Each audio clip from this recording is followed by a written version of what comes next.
Assalamualaikum. Kita nak rasa sura. Kalau kat luar apa panggil ni? Bubuk asura. Tapi ni Kelantan ni. Dulu masa balik Kelantan ni selalu dapat makan. Sekarang tak pernah dah. Bismillah.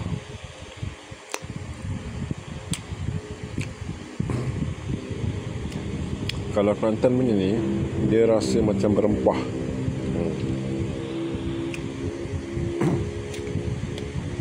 Dekat macam serunding pun ada. Tapi dia lembek lah, lembut.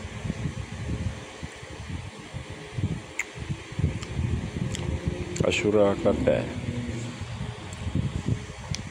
Saya suka surau-surau.